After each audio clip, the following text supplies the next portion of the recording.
esta hermosa obra, nos quedamos la última vez, así vamos a repasar rápidamente el subtema en que nos habíamos quedado. Decía el subtema, la diversa, era cosmogonías, el arma universal, arquea de Miurgo. Las diversas cosmogonías muestran que todas las naciones consideraban que el alma universal, arquea, era la mente, importante, la mente del creador demiúrgico, que es la Sofía de los gnósticos. El Espíritu Santo como principio femenino.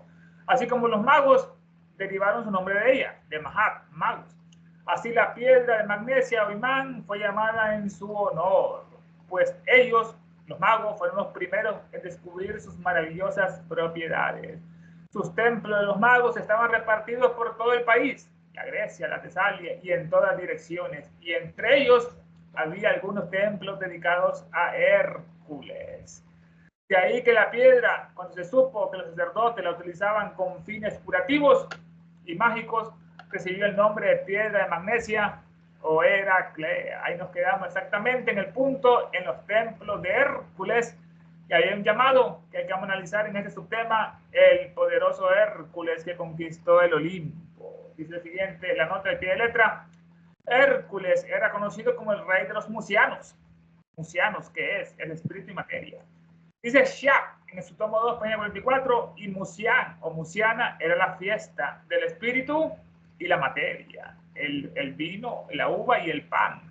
Que Adonis y Venus en el paganismo de Baco y Ceres, según se Dunlan, en el misterio de Adonis, página 95. Vamos a leer esto más lentamente.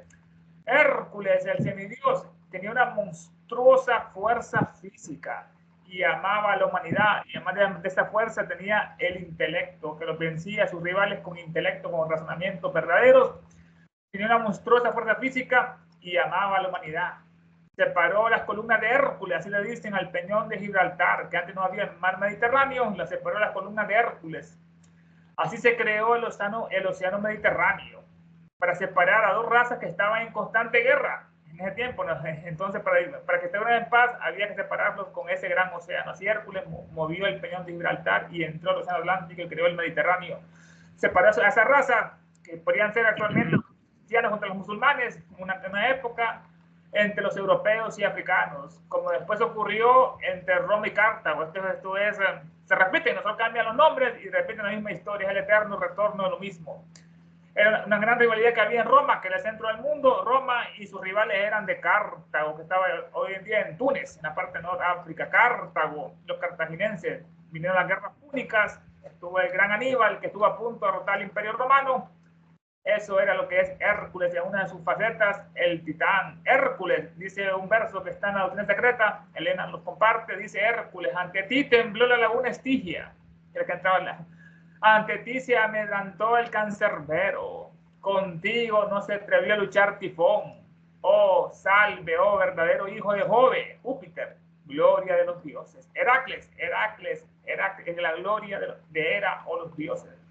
Este verso también Neida, ante ti tembló esa laguna que estaba en el más allá, estaba la laguna Estigia. Ante ti se amedrantó el perro de tres cabezas, el cancerbero. Contigo no se atrevió a luchar el diablo, que era Tifón. Salve, oh verdadero hijo de Jove, gloria de los dioses. Qué hermoso verso nos comparte de Hércules, conocido como el rey de los musianos, el rey del espíritu y de la materia. Dice Schwab, en su tomo 2, página 44, Schwab nació en 1792. Gustav Benjamin era escritor, pastor y editor alemán. Publicó colecciones de mitos y leyendas de la antigüedad entre 1838 a 1840. Fue ampliamente utilizada en las escuelas alemanas y llegó a ser muy influyente para la recepción de la antigüedad clásica, la Grecia Magna, en las aulas alemanas modernas. Schwab lo dice en su obra. Y Musien era la fiesta, esto en relación con el rey de los musianos, que era Hércules, era la fiesta del espíritu y la materia, en este caso, el espíritu y la materia. El Purusha, el Prakriti, entre Adonis y Venus, Baco y Ceres, simbolizado en Adonis y Venus. Adonis, en la mitología griega, era un amante de Afrodita, la diosa, la belleza, que era eternamente joven. Adonis, eternamente joven, que simbolizaba, entre otras causas, la muerte y la renovación anual de la vegetación, el invierno, la primavera, el verano, el otoño, las plantas, y cuya naturaleza estaba atada al calendario, en este caso Adonis. Cuando se iba al Hades, venía el invierno y así sucesivamente. Cuando salía, venía la primavera y el verano.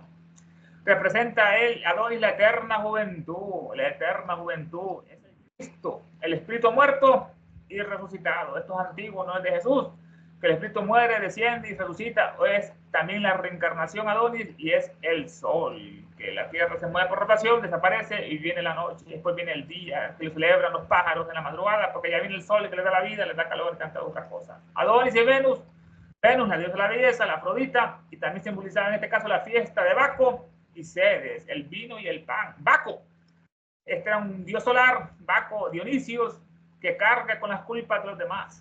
Esto no es cristiano, esto es antiguo. Carga con las culpas de los demás. Muerto y levantado a la vida.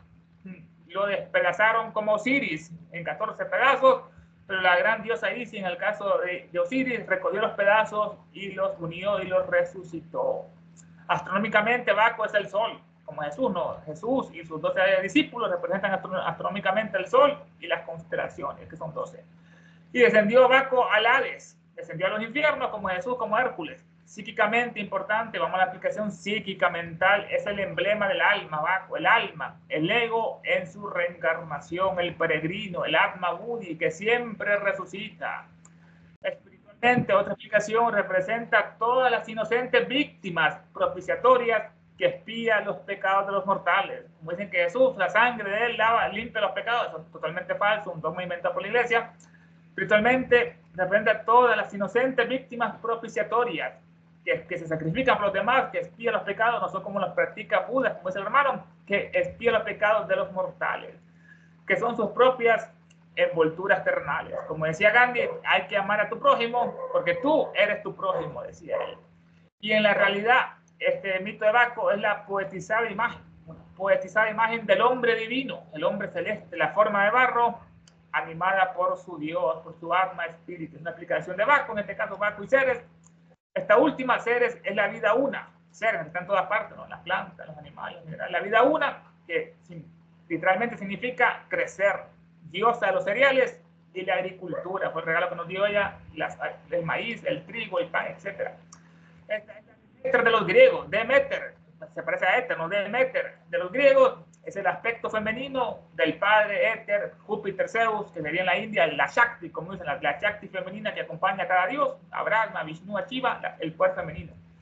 El aspecto femenino del padre Éter, Júpiter, Zeus, Demeter, es esotéricamente importante, ¿no? Es el principio productor del espíritu omnipenetrante que todo lo penetra, que anima todo germen del universo material. O sea, gracias a ella nacen los minerales, las plantas, los animales, los humanos, etcétera, gracias a ese principio esotérico productor del espíritu omnipenetrante que todo lo penetra, que es el espacio, que son los átomos, y que anima todo germen del universo material. Es el Ceres, en este caso Adonis, Venus, Baco y Ceres. Esto lo dice Dunlap en Los Misterios de Adonis, página 95. Dunlap, lo hemos visto, nació en 1825, era Samuel Fales, un gran erudito del siglo XIX. Elena lo comenta mucho en los collected writing, en el escrito coleccionable, ideó sus propias teorías e interpretaciones de la historia antigua, importante, ¿no? Y de las creencias y prácticas religiosas y de los rituales de la antigüedad. Tiene mucha razón en Douglas, en este caso, en su libro Los Misterios de Adonis, también publicó otro, el Sot, que después lo vamos a estudiar en otra parte, el Sot, los misterios de los judíos. Dunlap muestra, bueno, ya vemos a Hércules, que simbolizaba el rey de los Musianos, espíritu y la materia, Adonis, Venus, Baco y Ceres.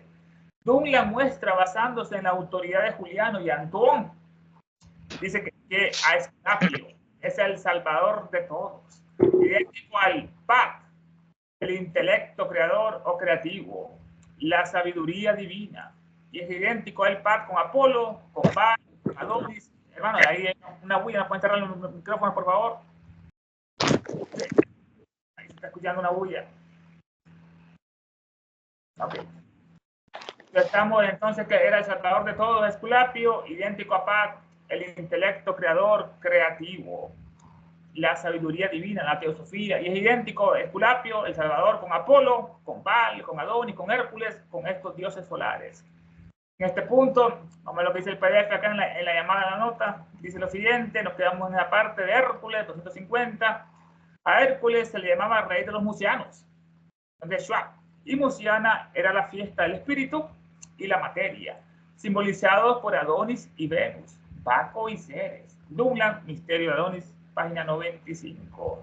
Dice Dunlap que Juliano y Antón identificaban a Esculapio, que es el salvador de todas las cosas, con Pat, la mente creadora divina, la sabiduría divina, con Apolo, con Baal, con Adonis y con Hércules, Heracles, en este punto. Dunlap, basado en la autoridad de Juliano, este era un emperador que nació en el 331 en Constantinopla. Constantinopla.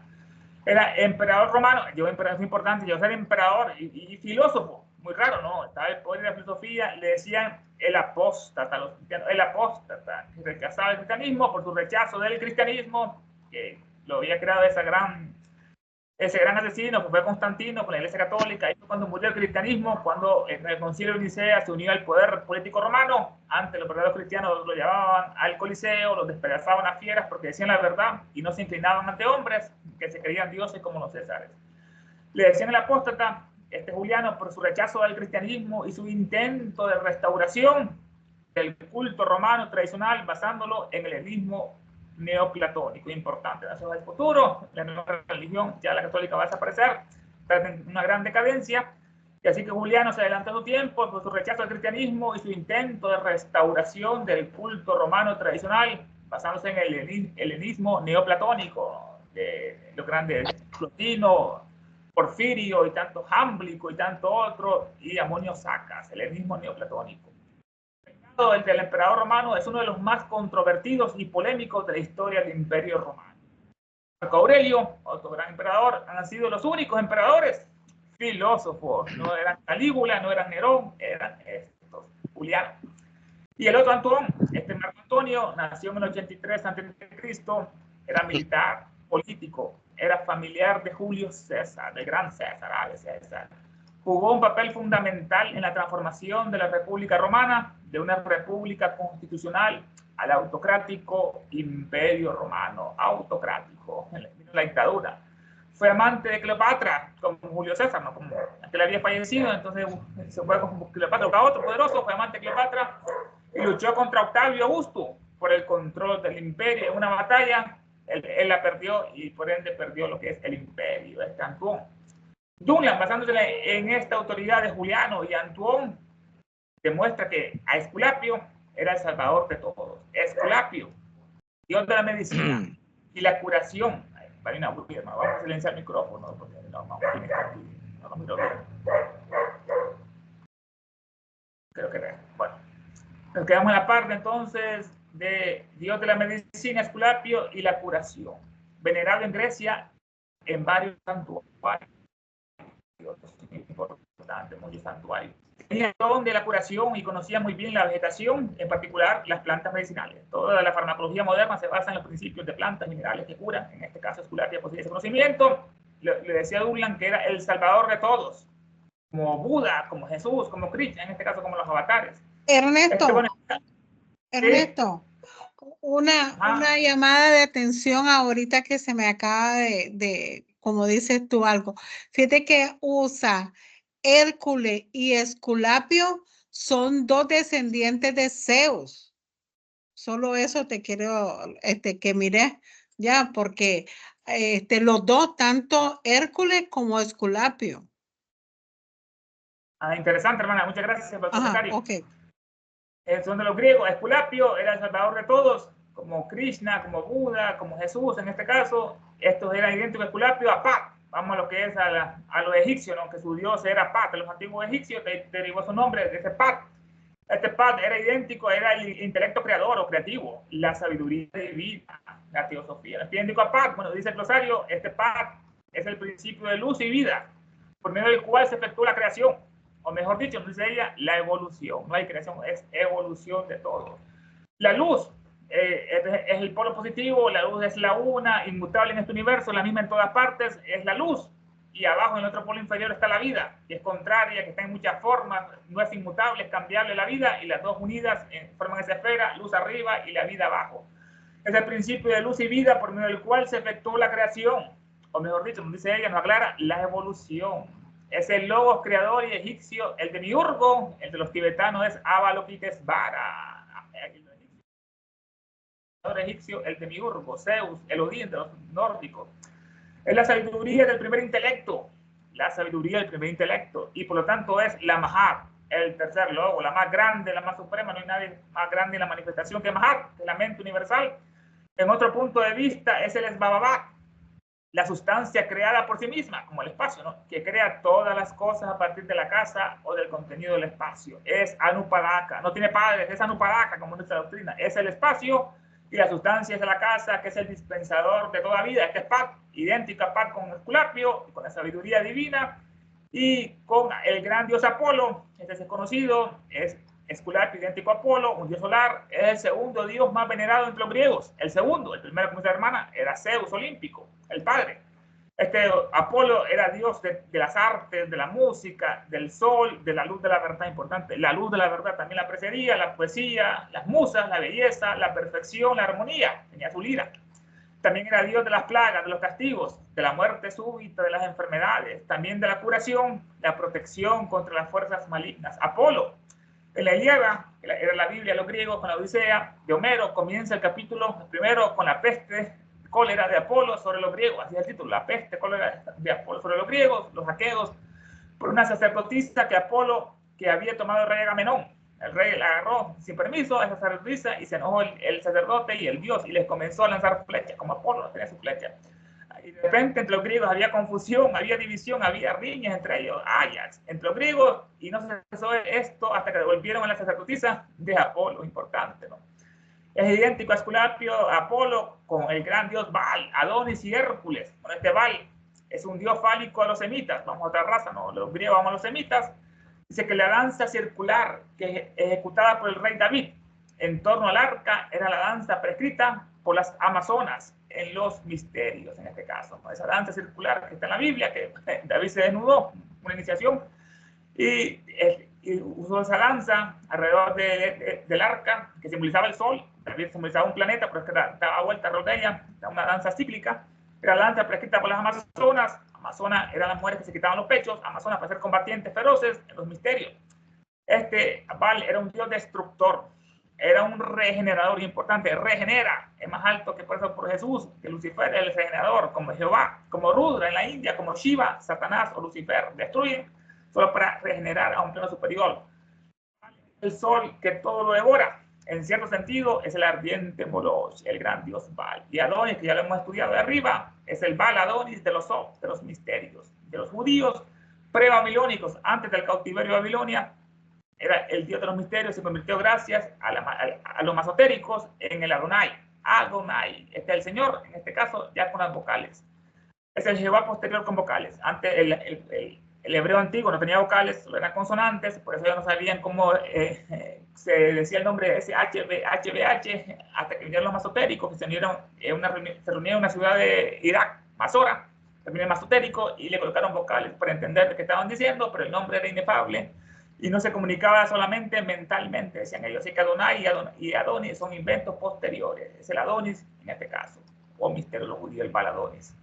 Bueno, todos son idénticos, en este caso Esculapio, Apolo, Baal, Adonis, Hércules y Pat, el logos de los egipcios, es el Anima Mundi, que tanto lo hemos estudiado. El Anima Mundi, el alma universal de Platón, el Espíritu Santo de los egipcios y la luz astral de los cabalistas. Todo esto es Esculapio, Salvador. Es Anima Mundi, literalmente es el alma del mundo, lo mismo que la Alaya de los budistas del norte, del Mahayana.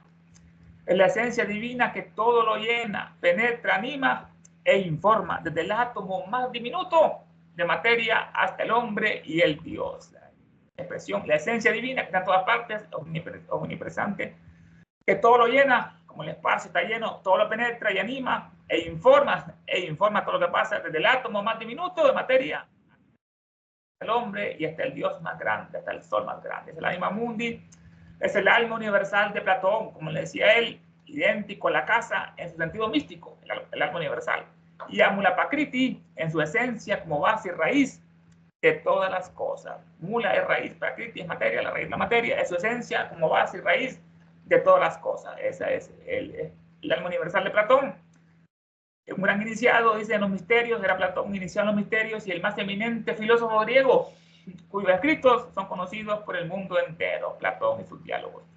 Las lecciones de Sócrates despertaron su vocación filosófica que estaba dormida, hasta que Sócrates lo despertó, esa vocación a la sabiduría. Dicen que fue tanto el impulso que dio Platón que no ha vuelto a encarnar. Por eso está en gran descanso, creó la Academia Platónica, no ha vuelto a encarnar el Platón. Es el Espíritu Santo de los egipcios, el alma universal de Platón y la luz astral de los cabalistas. Muy estudiado en la región, la luz astral, la región invisible que rodea a nuestro globo, invisible, ¿no? Como rodea todo lo demás. Y corresponde como segundo principio del cosmos, es el segundo, el último, bueno, el primero sería el físico, sigue la luz astral, después sigue el prana, el kama, mana, etc. Corresponde como segundo principio del cosmos. Ahora vamos al microcosmos, al Linga Sharira, o doble astral del hombre. En este caso corresponde la luz astral. Levi la domina, como decía el hermano la vez pasada, la gran serpiente y el dragón, del cual irradia sobre la humanidad toda mala influencia, no ningún castigo, esa culebra, ese dragón. La luz astral no emite nada más que lo que ha recibido de los humanos, todas sus malas vibraciones, todas sus mentiras, engaños, faltas físicas y morales, y después las transmite a la luz astral como epidemias, tanto físicas como morales o enfermedades. Esa es la luz astral de los cabalistas. Dice acá el PDF lo siguiente, dice Dunlap, que Juliano y Antón identificaban a Esculapio, el salvador de todas las cosas, entre comillas, con el Pat, la mente creadora, sabiduría divina egipcia, con Apolo, griego, el Baal, semita, el Adonis y Hércules. Y Pat es el anima mundi de Platón, el Espíritu Santo de los egipcios y la luz astral de los cabalistas. Dice M. Michelet, sin embargo, considera a Heracles, a Hércules griego, como un personaje diferente, el adversario de las jergas báquicas, las bacanales, y de los sacrificios humanos que las acompañaban. Imagínense, este M. Michel nació en 1798, Jules era un historiador y escritor francés. Es conocido sobre todo por su obra en varios volúmenes de la historia de Francia, que traza la historia de ese país, la Francia, hasta las Olimpiadas en París, desde los primeros tiempos hasta la Revolución Francesa, 1700. Y él impartía incendiarias conferencias, Michelet, incendiarias conferencias polémicas en contra del clero, en este caso. Michelet, sin embargo, identifica a Hércules, todo este llamado atención sobre Hércules, lo considera al Heracles griego como personaje muy diferente, el adversario de las juergas bágicas. Estas ya fueron muy degeneradas, aunque eran misterios. Paco, que era el que daba la felicidad, la alegría, la sabiduría, después se confundieron con borracheras, cosas así. Era el adversario de las jergas báquicas, Heracles, de las fiestas, de la diversión y las parrandas con sus excesos que llevaban, e incluso tenían sacrificios humanos que las acompañaban. Hércules estaba totalmente en contra de estos sacrificios humanos. En este caso, como después también lo hacía Jesús, tal como Jesús se oponía a ese dogma que es realmente diabólico, jehovano, un invento de Jehová, de sacrificar animales o humanos para expiar pecados. ¿Qué tiene que ver con cometer un pecado? Hay que matar a un animal, ofrendarlo, para que ese pecado se borre, para que se expíe. Eso es satanismo puro y duro, con que fueron engañados los judíos con ese demonio que engañó a Moisés y a Jacob y a Abraham. Esto ocurría en la sinagoga judía. Era en esas épocas de Jesús y actualmente en algunas sinagogas hay sangre por todas partes, derraman la sangre, hacen cosas horribles, donde vendían todo tipo de animales dentro de la iglesia para matarlos dentro de la sinagoga. Era un negocio, incluso se lucraban, hacían tremendo negocio con un dogma también. Los fariseos, los saduceos, los levitas que se encargaban del templo de Jehová. Y como tenían seguidores, Jesús, que ya no sacrificaban animales, entonces eso les convencía, ¿no? Entonces el demonio de Jehová se enojó mucho y endemonió al Sanedrín judío para que acabasen con el dulce Jesús, porque no sacrificaba y ya tenía seguidores, ya estaba perdiendo alma, pues Jehová. Por eso la fraternidad envió después a Apolonio de Tiana a justiciar a ese pueblo maldito, que es lo que hicieron con el pobre Jesús. Los envió como castigo kármico a justiciarlo. Esto nos dice Elena, con mucha polémica sobre el capítulo. Apolonio de Tiana, de la doctrina secreta del tomo 5 español. Apolonio se hizo amigo de varios generales romanos para que ejecutasen la misión, destruir Judea, a justiciar a ese pueblo, hasta que el emperador Tito tomó Jerusalén, tomó la Masada, y le envió una carta a Apolonio donde le decía: he conquistado Judea, pero tú has conquistado mi corazón. Le dijo Apolonio de Tiana a Tito, el emperador. Así el pueblo judío comenzó su diáspora, fue la dispersión por todas partes, y donde quiera que fueran, eran expulsados o hechos prisioneros por su nivel de maldad que tenían los judíos, al creerse una raza superior, al creerse una raza elegida, y miren a los que no son judíos, a los goyim, como animales, como becerros que pueden matar y hacer todo lo que ellos querían. Como dice la profecía, judío, por lo que le hicieron a Jesús, ¿no? Errarás por el mundo y no encontrarás dónde reposar la cabeza. Hasta que las fuerzas del mal, los judíos, los masones, en este caso los sionistas, ganaron la Segunda Guerra Mundial y por eso crearon el moderno Estado de Israel el 14 de mayo de 1948, matando a miles y cientos de palestinos hasta hoy en día, que es la tierra de ellos, pero como la ONU, como ellos lo ganaron, con el poder oculto, los judíos están detrás de esas masacres y no pasa absolutamente nada. Nos dice Simbelo, dice al final, sin embargo, Michelet opina que el Irak era el adversario de las orgías mágicas, ese es otro nombre, no dice orgía, ella dice bacanales o dice juerga mágica, no dice orgías. De las orgías mágicas con sus consiguientes sacrificios humanos. Ahí termina la nota al pie de letra y volvamos al texto. En esta parte nos quedamos entonces, donde decía sobre Heracles, los templos de los magos abundaban en todas partes y entre ellos había algunos dedicados a Hércules. Vamos al libro entonces, dice, volvamos acá, Sócrates, y entramos a este subtema, Sócrates y la piedra de magnesio heracleana. Sócrates, hablando de ello, de la piedra, nos comenta lo siguiente, Eurípides la llama la piedra de magnesio, pero la gente común le llama la heracleana, ¿no? La piedra de Hércules, de Heracles. Sócrates y la piedra de magnesio. Sócrates, tu nombre es lo primero que nos viene a la mente cuando recordamos la Magna Grecia. Sócrates, escrito en oro. El Partenón está destruido, el gran templo Partenón, al igual que la estatua de oro de Zeus olímpico, antiguo maravillo, el coloso de Rodas, que tenía un pie en una isla y otro en la otra, y pasaban debajo de él los barcos, están destruidos, o la estatua de Palas Atenea, o el templo de Artemisa, todos están destruidos en ruinas, y lo único que nos viene al recuerdo es el gran Sócrates cuando pensamos en la Magna Grecia. Hablando del imán, comenta lo siguiente, que Eurípides, que después hizo enemigo de Sócrates, decía la verdad, y le puso una obra de Eurípides llamada las nubes, como que Sócrates estaba en las nubes viviendo. Pues. Eurípides nació en el 480 a.C., fue uno de los tres grandes poetas trágicos griegos de la antigüedad, junto a Esquilo y a Sófocles, en este caso. Uno escribió lo que es el Prometeo encadenado y el Prometeo liberado. Comenta Eurípides que la llama a esta piedra, el imán, la piedra de magnesio. Magnesio, que es un elemento químico número 12, tiene 12 protones en su núcleo, es un mineral indispensable para la nutrición humana, el magnesio. La mayor parte del magnesio de la dieta proviene de los vegetales, como las verduras de hojas verdes y oscuras. Eurípides la llama la piedra de magnesio, pero la gente común la llama la heracleana al imán. Esto lo dice Platón en sus diálogos. Ion, este Ion es un diálogo platónico sobre la Ilíada. Los dioses de Ilion, de Troya, llamaban Ilion. La Ilíada viene de Ilion. Diálogo platónico sobre la Ilíada, escrito más o menos en el 401 a.C. Ion es un rapsoda, es un cantante, un artista que va en ciudad recitando los poemas épicos de la población, como después hacían los juglares en las cortes de los reyes. Ion acaba de ganar un premio por su excelente conocimiento de Homero y extrae de ello una vanidad inconmensurable, que no se podía medir, pues vanidad que tenía porque ganó, que Sócrates va a demoler progresivamente con su mayéutica. Sócrates lo va a destruir, porque supuestamente era el que más sabía de Homero, era este Ion. Dice Burke, que este fue un traductor, Henry, sacerdote inglés, que nació en 1808, en 1852 obtuvo el título de un doctorado en filosofía y en la Universidad de Göttingen. Dice esto Platón, Burke, traducción, volumen 4, página 294. Dice acá la traducción del PDF. Dice, sobre este particular, dice Sócrates, Eurípides la denomina piedra magnesiana, pero el vulgo la llama heracleana.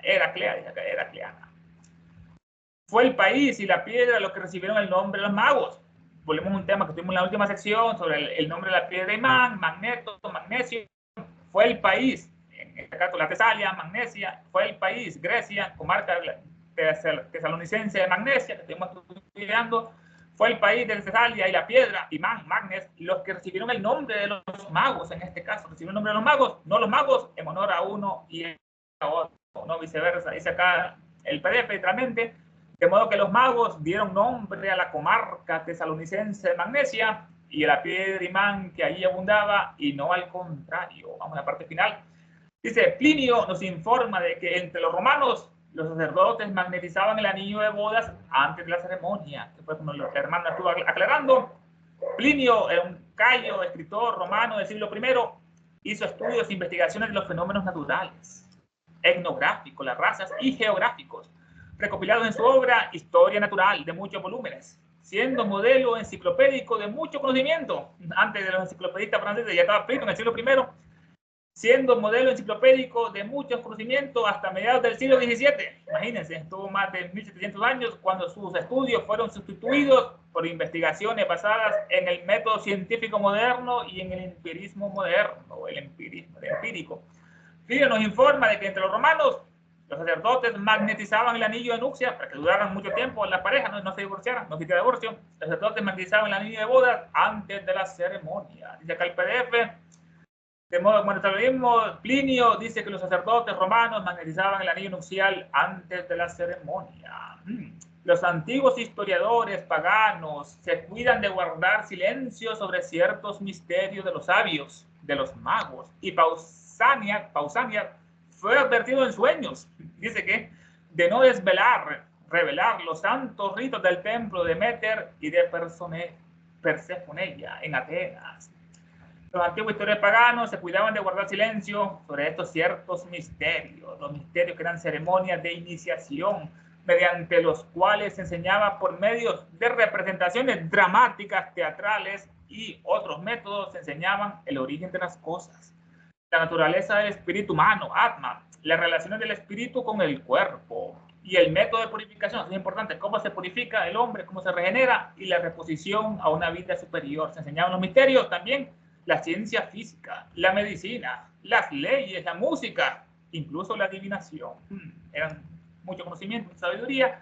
Los antiguos historiadores paganos se cuidan de guardar silencio sobre ciertos misterios de los sabios, de los magos. Y Pausanias fue advertido en sueños, para que no revelara este conocimiento. Pausanias era un viajero, geógrafo e historiador del siglo II después de Cristo, es reconocido por su extensa obra sobre la descripción de Grecia, cómo era la Grecia en su tiempo. Pausanias, que describe la antigua Grecia a partir de sus propias observaciones y en la cual proporciona información crucial para establecer vínculos entre la literatura clásica y la arqueología moderna. Pausanias fue advertido en sueños, dice, de no desvelar los santos ritos del templo de Deméter y Perséfone en Atenas, de no desvelar, es el libro levantar el velo, la gran diosa Isis, desvelar, revelar. Eso decía en su templo de la Isis saítica: soy todo lo que fue, es y será, y ningún mortal puede levantar mi velo, solo uno mismo debe hacerlo, nadie puede, es como recorrer el camino, el sendero, nadie lo hará por nosotros, paso a paso, son los registros acá, donde todo está registrado. Así que en mi sueño la advertían de no desvelar los santos ritos del templo de Deméter y Persefonella en Atenas. Deméter, nombre helénico de la serie latina, la vimos, la diosa de los cereales y de la naturaleza. Corresponde astronómicamente al signo Virgo, la Virgen, o Virgo, que está arriba. Los misterios eleusinos se celebraban en honor a dicha diosa, Deméter, los misterios, y es la madre de Perséfone, la siguiente Perséfone. Perséfone era hija de Deméter, le decían la doncella, virgen, fue raptada por el maléfico Hades. El mito, y se le llevó al Hades a vivir al infierno. El mito del rapto de Perséfone posee un gran poder emocional. Una doncella inocente raptada. El dolor de una madre por el rapto y el regreso de su hija. También es citada con frecuencia como un paradigma de los mitos que explican los procesos naturales con el descenso y el regreso de la diosa provocando el cambio de estación. Como lo vimos en la versión masculina de Adonis, era lo mismo, cuando ella se escapaba del infierno venía la primavera, cuando Hades la llevaba venía el otoño y el invierno, y era cíclico. El regreso de la diosa provocando el cambio de estaciones es la figura principal de los misterios eleusinos, importante la Perséfone, Hades, Deméter, con Demetrio y Deméter. Su mito central, aún con toda su familiaridad emotiva, era también el contexto tácito de los extraños ritos iniciáticos secretos de la regeneración. Volvemos al tema de la regeneración, de los misterios eleusinos. Regenerar el mundo tan degenerado, de los misterios de los eleusinos que prometían la inmortalidad, que es el fruto que están buscando toda la inmortalidad, y solo le daba a los escogidos, a los valientes, como el Valhalla, a los escogidos participantes, una inmortalidad en el mundo subterráneo. El infierno es la tierra, ¿no? Una inmortalidad en el mundo subterráneo, como los maestros, la tierra de Perséfone, está en un banquete de los héroes con Perséfone, con los héroes bajo su pavorosa mirada, Esto está en Ática, en el tomo 1, el capítulo 14, Ática es Atenas, en la ciudad de Grecia. Para terminar, acá está, dice que lo siguiente, el PDF. Dice, los historiadores paganos guardan cuidadoso silencio acerca de los misterios mágicos, y Pausanias declara que en sueños le conminaron, le amenazaron a no revelar los sagrados ritos del templo de Demetrio y la Perséfone en Atenas. Hermanos, preguntas, comentarios, opiniones son totalmente bienvenidos. ¿Qué les ha parecido este estudio de esta obra monumental? Isis sin velo. Estudiamos a Sócrates, la piedra, a Hércules y sus mitos en los distintos.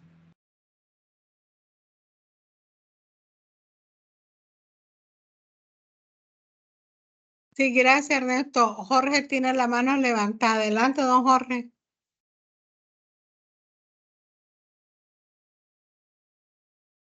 Jorge. Tengo una pregunta. ¿Ya regresó Roberto? Sí, ya está aquí Roberto. Ah, ok. Bueno, pues yo tengo entendido, me imagino, ¿no? Que Hércules o Sansón se le asimila a la mente porque es la que se forcejea. El alma y el espíritu no se forcejean. La mente se forcejea en cada experiencia que adquiere, en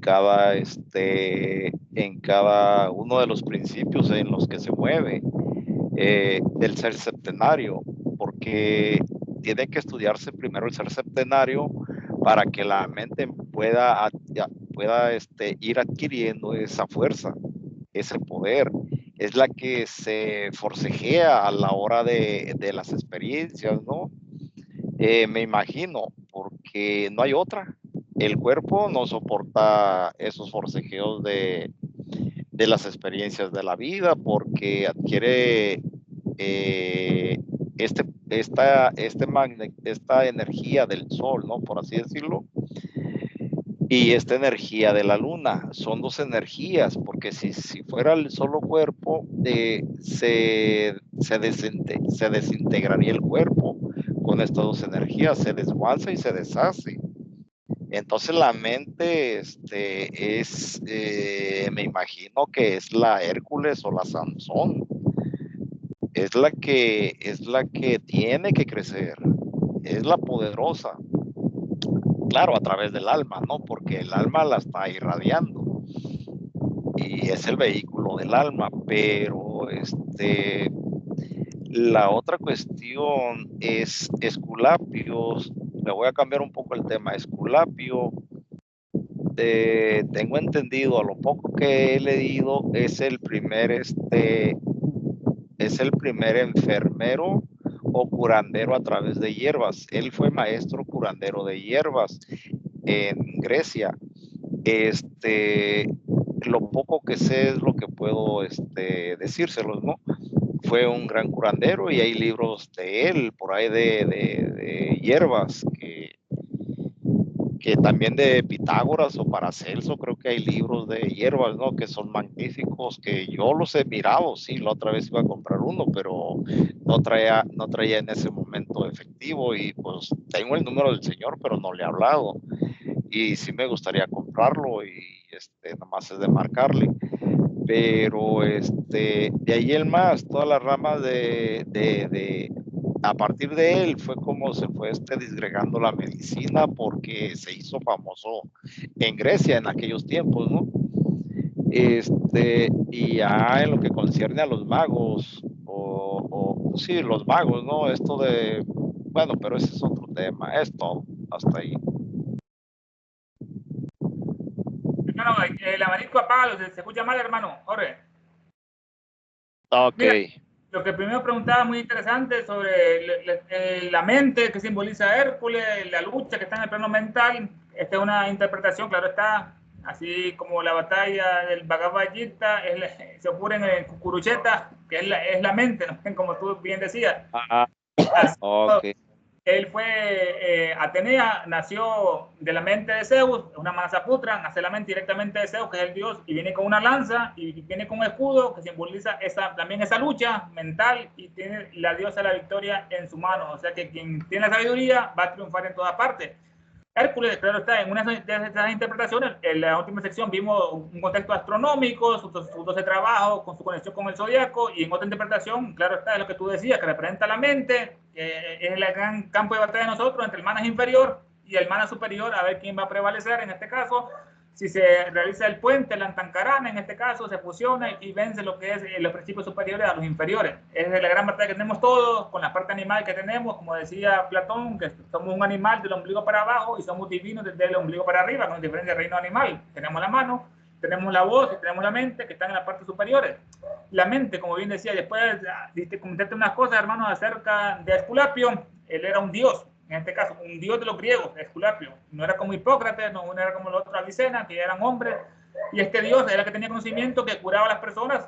Por eso le decían templos después, con las hierbas, que es la medicina, la mejor medicina es la natural, en este caso, como es la Ayurveda en la India, que es la más antigua. Y aquí se hacía una comparación de que él era el salvador de todos, o sea, que él los curaba a todas las personas, los curaba física y mentalmente, como después hizo Buda, como hizo Krishna, como hizo Jesús en este caso. Es el comentario sobre Esculapio.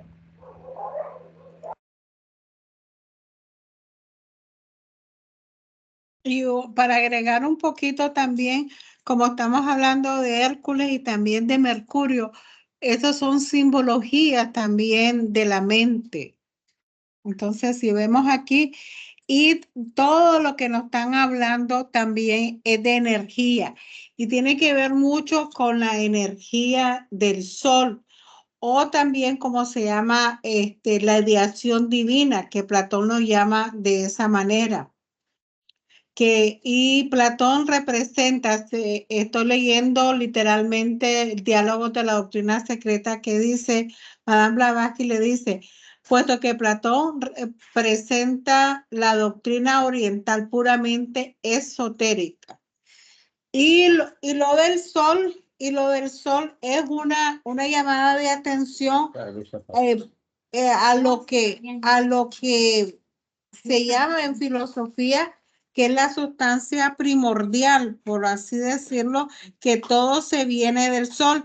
Y si vemos en los cultos, por llamarle de alguna manera, el sol era la adoración o era la raíz de todo lo creado.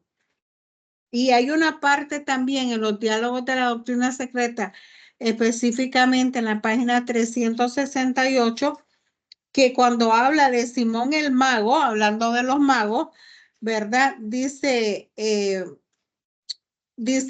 de la estabilidad permanente y de la inmutabilidad personificada procede el fuego, y este es el principio manifestado cuya inmutabilidad no excusa a la actividad. Como segunda forma está dotado de inteligencia y razón, que es Mahat, y que Mahat es la mente, volviendo a la simbología de Hércules y Mercurio. Mahat es la mente universal. Pero hay una parte interesantísima de esta página y que tiene que ver con todo lo que estamos leyendo y estudiando, porque dice lo siguiente: la potencia infinita se encuentra en su totalidad en cada uno de estos 6 seres primitivos. Sin embargo, estaba ahí solo en potencialidad y no era innata. Y viene aquí todavía el meollo, porque dice, para poder aparecer toda su esencia, virtud, grandeza y efecto, pues solo entonces podía volverse como la potencia, hablando de energía, potencia madre infinita y eterna. Y todavía Madame Blavatsky nos dice lo siguiente: de lo contrario, si no se conforma por medio de una imagen o a través de ella, esa potencialidad nunca podría transformarse en una potencia o pasar a la acción, sino que se perdería por no usarla, como sucede al ser humano o al humano ser que, teniendo un talento este es un ejemplo, teniendo un talento para la gramática o la geometría, no lo ejerce, lo pierde como que si nunca lo hubiera poseído.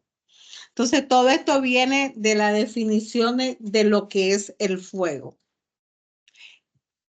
¿Alguien más que desea compartirnos? Roberto, ya va a contestarle, don Jorge. No, ya le contestó. Ernesto, deja arrimarme para allá. Si no, entonces, bueno, se ha cubierto bastante, ¿no? Y claro, ahí está lo que, en realidad lo que preguntaba y lo que dijo Jorge, que ya lo afirmó Ernesto, es en realidad todo lo que se leyó era sobre de eso, sobre la analogía y la correspondencia de estos nombres, ¿verdad? Y como se enfocó bastante en la nota de pie de página, porque aquí estaba, o aquí está una acopio, diríamos, o más bien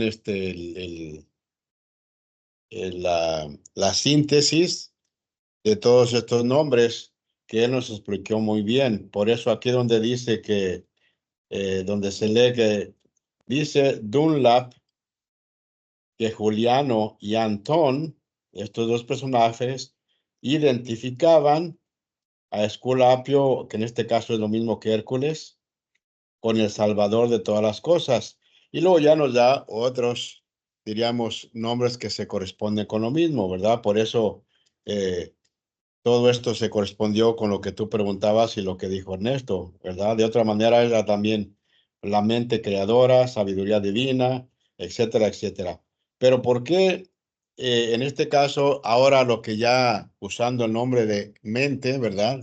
Y ya se habló de la mente dual, que dijo Ernesto, ¿verdad? Manas inferior, mana superior, y que más o menos tenemos una idea, ¿no? A qué se refiere con manas inferior y mana superior en cada uno de nosotros. La parte reencarnante, la parte imperecedera y la parte perecedera de otro punto de vista, ¿verdad? Los dos aspectos de la misma cosa. Pero la idea de por qué Salvador de todas las cosas. Y por qué también en muchas religiones se presenta un Salvador. En el caso de la teosofía, este Salvador no está fuera de nadie de nosotros. No es una persona externa ni un ser externo. Por ende, el Salvador en cada uno de nosotros es esta mente, ¿verdad? La misma mente, el aspecto que tenemos, el quinto principio, porque es precisamente el que la mente es la que nos pone o envía a su rayo, ¿verdad? Como personalidad a experimentar a través de las vidas. Por ende, este Salvador somos nosotros mismos, ¿verdad? Está dentro de nosotros. ¿Y acaso no se dice que cada cual es el arquitecto de su propia vida, ¿verdad? Entonces, como mente, como arquitectos, estamos creando nuestra vida, nuestras causas y condiciones que dice Luis a veces, y también entonces podemos ser el Salvador, porque esta mente es el puente hacia el más allá con el más acá, ¿verdad? Donde experimentamos y donde vivimos, pero esa mente es el Salvador porque nos catapulta a la parte imperecedera, Atma, Buddhi y la parte de manas, ¿verdad?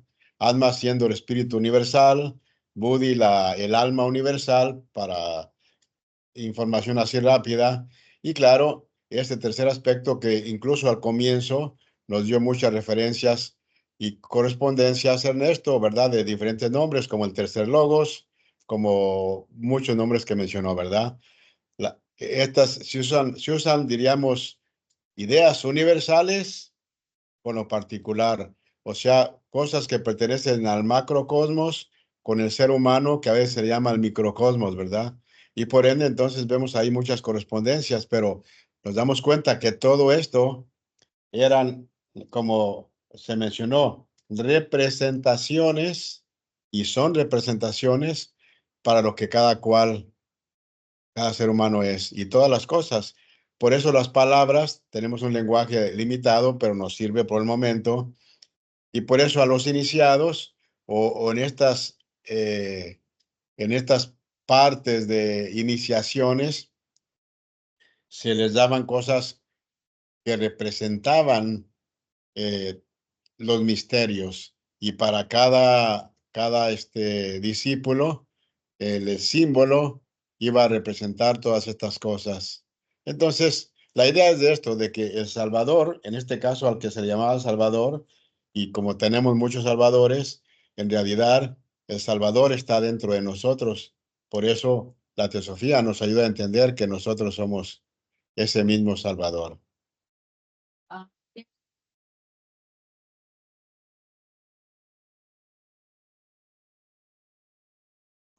Sobre eso, hermano, en otra parte de La esta conciencia de Christ Consciousness, que es uno mismo. Sí, un momentito, es que está hablando Anel, pero no la escuchan. Adelante, yo ahorita, sí. ¿Qué Sí. Eso es. Sí. Sí. Conciencia de Cristo, o sea que uno mismo es su propio Salvador. Sí, lo que está diciendo Anel es que, como en la doctrina secreta que dice de la diferencia de Crestos y Cristos, ¿verdad? Y cómo en la doctrina secreta se representa este principio crucificado, ¿verdad? Con una cruz. O sea, es un cubo, el cuaternario, crucificado, porque si desenvuelves un cubo, es una cruz, y ahí está los principios septenarios, pero sí es lo que dice, lo que decía Anel, que se está hablando de este Cristo crucificado, ¿verdad? Sí, el principio,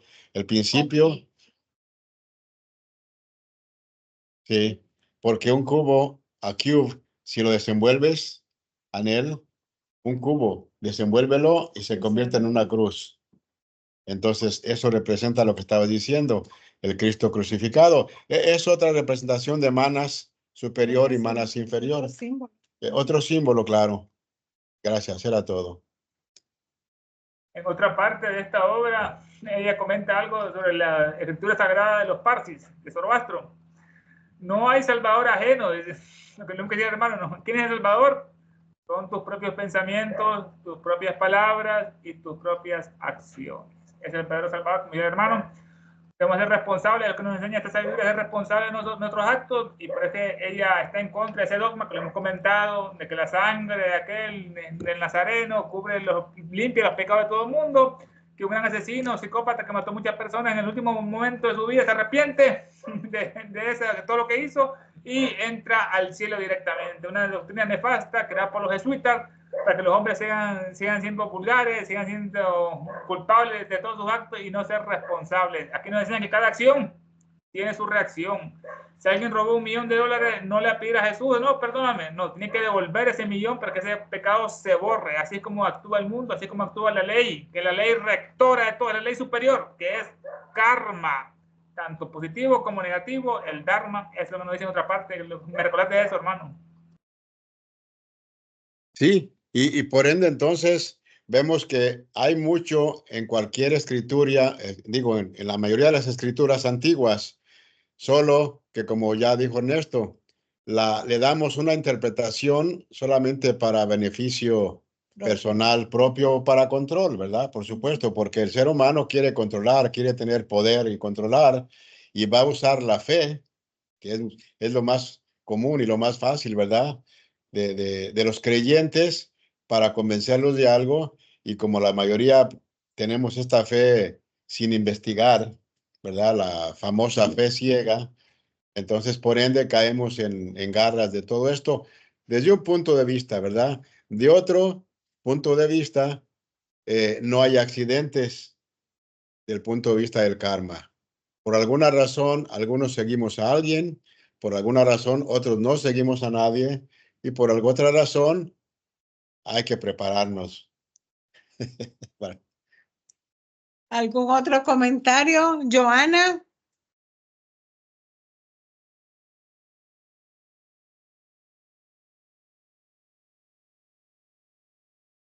No tenía, gracias.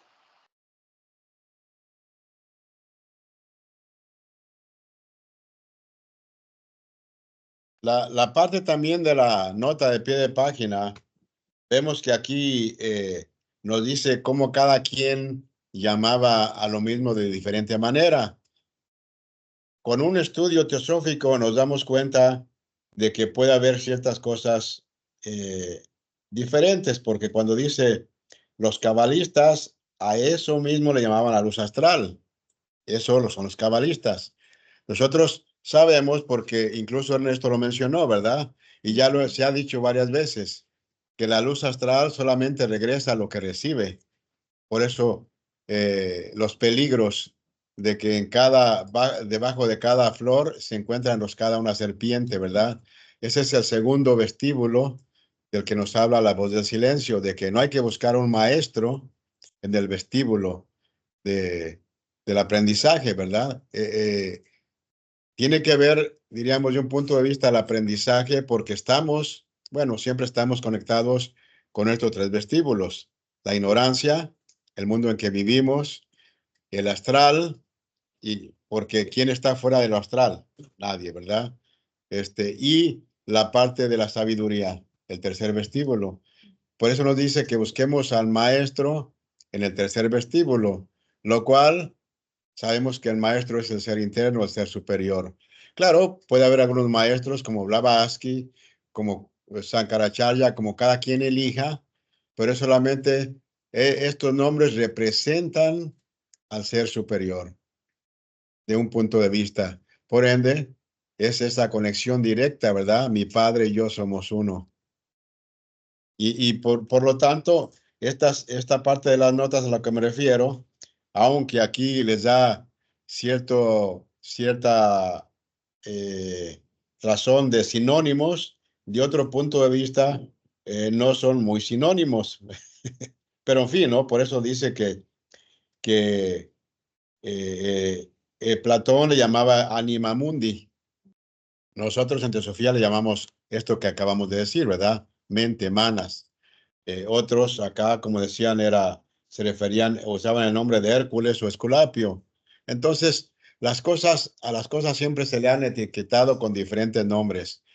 Y entonces sabemos que la idea es de no casarnos con los nombres, ni con las ideas. Usarlos como cosas que siempre representan algo dentro de cada uno de nosotros, dentro del universo, dentro del cosmos, como se le quiera llamar. Por eso la constitución septenaria es la conexión del ser humano con el universo, o el microcosmos con el macrocosmos. Y de ahí, claro, viene la liberación, ¿verdad? Para estar por encima de todo esto, de ser del mundo, vivir en el mundo, pero no ser del mundo. Claro, es una frase muy corta, pero con un amplio significado.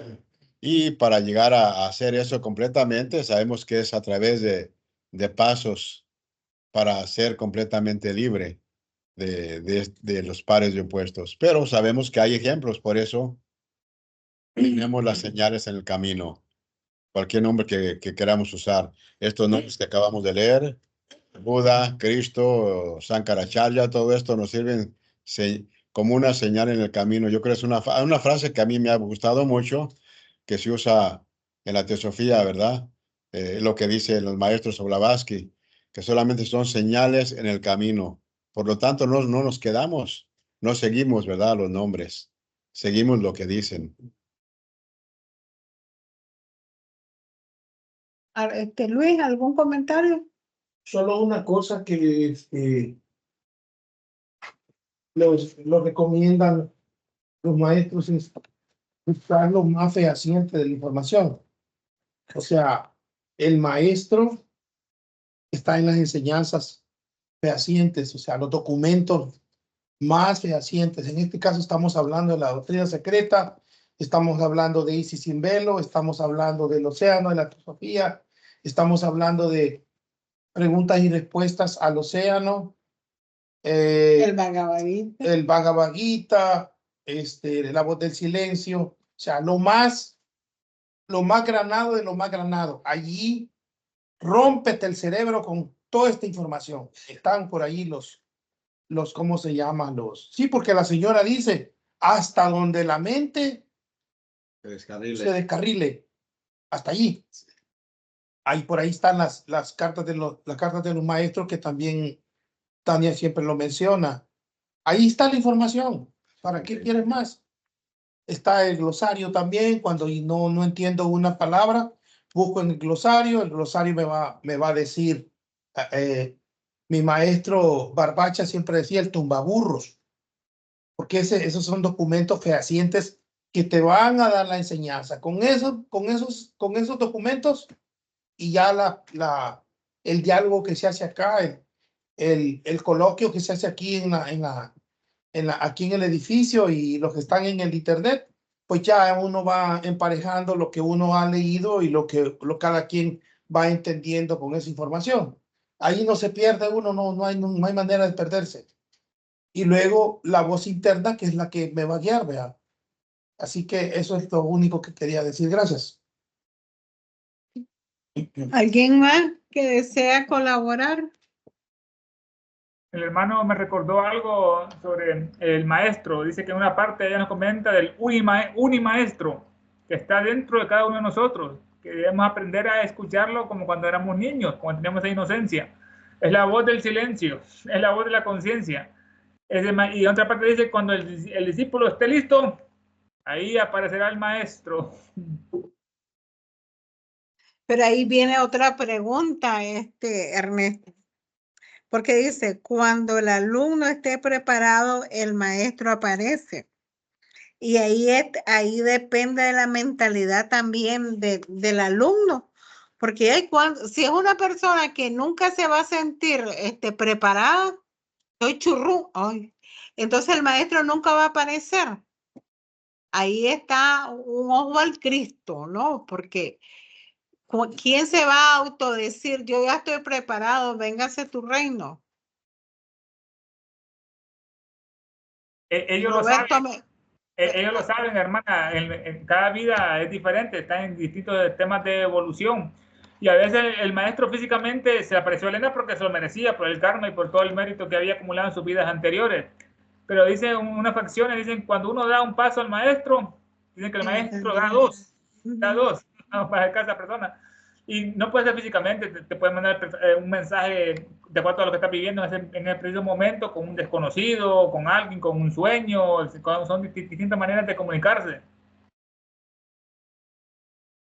Roberto Sí, va a dar otra opinión. No, a eso iba, de que no hay una forma de definir esta frase, ¿verdad? Que acaban de decir, porque puede ser en un instante, ¿verdad? Algo que te cayó el 20, pero el 20 teosófico, ¿verdad? O el tostón, decía Emilio, porque ahí apareció el maestro, ¿verdad? Claro, como ya mencionó, va a llegar el momento que va a aparecer este maestro físicamente o en los sueños que aparece el maestro, nos puede aparecer como un amigo que está afirmando algo que andamos buscando, puede aparecer, como dijo Ernesto, ya no una respuesta. Entonces, eso es lo lindo de la teosofía, ¿no? Que decía Anselmo, de que cuando uno está listo, cuando el discípulo está listo, aparece el maestro. Es una frase que está al tamaño del universo, ¿verdad? Porque se puede usar de muchas maneras. En fin, ¿no? La importancia de esa frase. ¿Alguien más que desea compartir? ¿Puedo compartir algo? Por favor, don Jorge. Tocó el tema de la Virgen, pero yo antropomorficé a una virgen vestida, ¿no? Cosa que no debo hacer. Y rápido me catapulté, esta mente se forcejeó, esta Hércules, ¿no? Al mundo acásico, porque a la Akasha se le considera la Virgen Celestial también. Es algo que me puso a pensar, porque hay algo que destilar y mucho que destilar de este Akasha, ¿no? Es toda esta sabiduría divina. Ya lo del mundo fenomenal, pues es el mundo astral y la otra cosa, Tifón. ¿Qué representa Tifón en Occidente? Y qué representa Tifón en los sacerdotes egipcios, ¿no? Porque ella es considerada así, Tifón, y los demás egipcios, ¿no? Los sacerdotes. ella enrola tiene muchos roles Tifón, no nomás es la serpiente Tifón y ya, representa varias cosas también, nada más que hay que hurgarle y buscarle para poder conocerlo un poquito más. A mí me ha costado y creo que me va a costar más hurgar y saber qué significa Tifón dentro de uno y fuera de uno, ¿no? Gracias, es todo. Gracias a ti.